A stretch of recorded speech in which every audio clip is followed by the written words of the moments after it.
Welcome to Trauma Bay. Power doesn't always roar. Sometimes it whispers.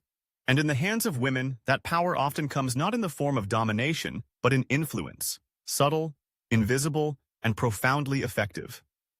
We're conditioned to believe that power looks a certain way. Aggressive, loud, hierarchical. But that's just the masculine version. The feminine version is a different animal entirely. It flows like water around resistance, seeps into cracks, and reshapes the very foundation of a man's mind without ever needing to shout. Women have learned, not always by choice, how to wield power without seeming to. Historically, they didn't hold the sword, but they whispered to the ones who did. They weren't on the battlefield, but they shaped the ambitions of those who went to war. This isn't just romantic mythology, it's psychology. When you don't possess overt power, you learn to master covert power. And this covert power begins early. A girl learns very quickly what gets her attention. She learns that she doesn't always need to argue or overpower. She just needs to suggest, to smile, to withdraw her affection at the right moment. These behaviors aren't always malicious. They're survival tools. Because in a world that historically punished women for being too direct, they learned to be indirect. They learned that appearing harmless is the first step to being truly dangerous. A woman's power often lies in being underestimated. That's where the danger really begins. Men have built entire empires thinking they were in control, only to realize too late that they were simply pawns moved by a much quieter hand. That's the difference between male and female power.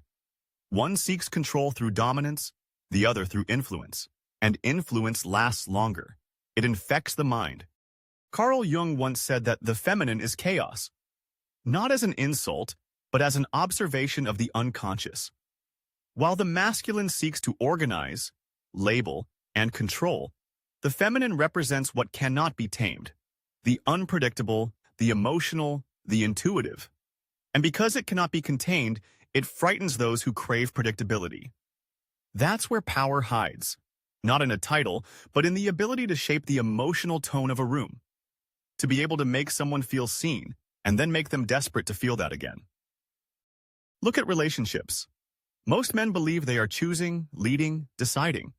But often, it is the woman who frames the choice, who offers the illusion of autonomy while subtly guiding the direction. She's not always the captain of the ship. She's the tide that determines where the ship can go. And this isn't about manipulation in a cartoonish sense. It's about emotional intelligence. Knowing what makes people move, what makes them hesitate, what wounds they carry, and how to touch those wounds just enough to control without seeming to. The power women wield doesn't require shouting because it's psychological. A look, a moment of silence, a compliment withdrawn. It's in the pause, the absence, the sense of loss that makes someone chase. In negotiation psychology, there's a term: withholding creates value. And this is something many women intuitively understand. By not offering everything, by not being available at all times, by creating scarcity, they raise their perceived worth. It's not an accident.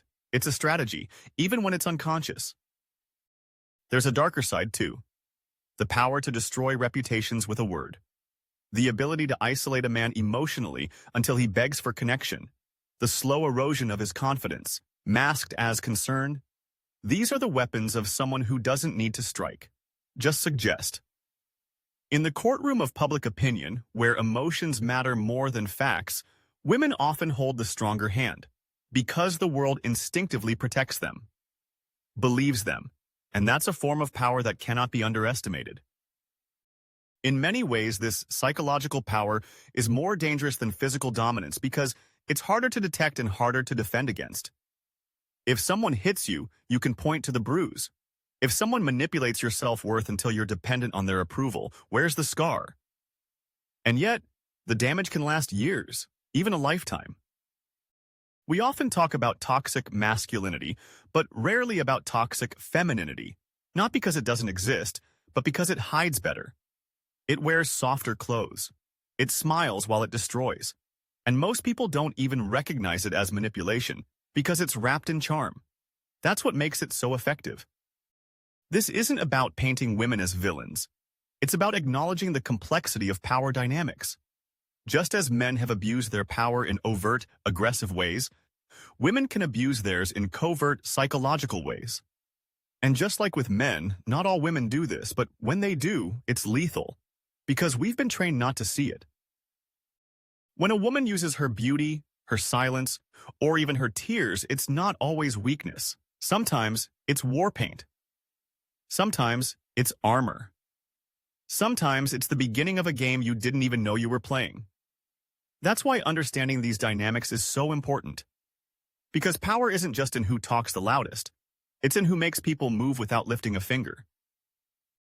In modern relationships, this subtle power often manifests in emotional leverage. The silent treatment. The strategic withholding of affection. The calculated vulnerability designed not to open up, but to control how you respond. The constant shifting of blame until you're apologizing for things you didn't do. These aren't just unhealthy behaviors. They're tactical moves in a psychological chess game where checkmate doesn't come with a fight, it comes with surrender. The power of women, when misused, can lead men to abandon logic, self-respect, and even their own goals in the pursuit of her validation. This isn't because men are weak, it's because emotional manipulation bypasses logic. It taps directly into the human desire for connection, validation, and meaning. And when those things are tied to one person who knows how to control them, you become addicted to the approval, to the affection, to the illusion of love.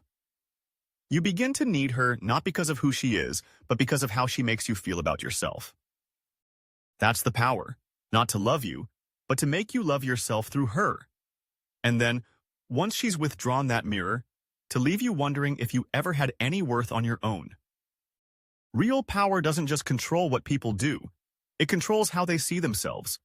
And if you can control someone's self-image, you don't need chains. They'll walk willingly into the prison. So how do you defend yourself against this kind of power? First, you recognize it.